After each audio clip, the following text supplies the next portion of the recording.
filme da festa junina que eu realizei numa escola lá no Canadá para arrecadar fundos para o projeto Esculpir.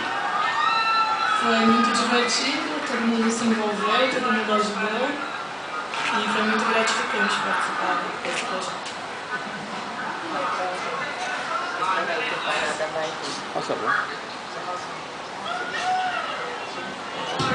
Solicito que o senhor Sidney Parada, presidente do Esculpir, compareça à tribuna, por favor.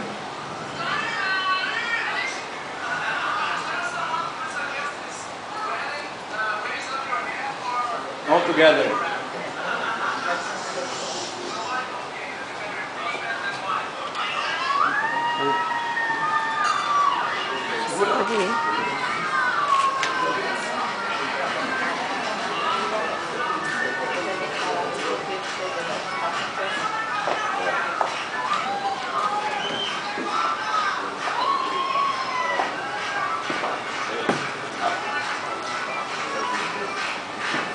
Companheiros e companheiras, em nome do Projeto Esculpir, eu venho agradecer a Natália e o Rotary Porto pela sua contribuição, dizer que o Projeto Esculpir está muito agradecido e tentar contribuir de alguma forma, formando uma das crianças que estão lá.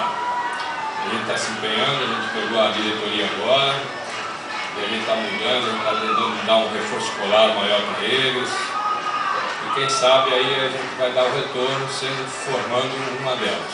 Muito obrigado a todos.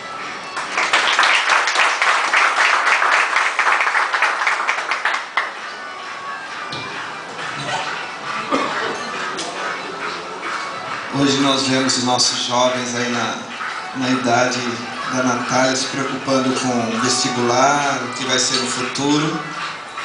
E a Natália nos dá um exemplo aí de ir para o Canadá e arrecadar dinheiro para uma entidade aqui do Brasil. Parabéns, Natália. Você foi demais. Sua atitude muito bonita.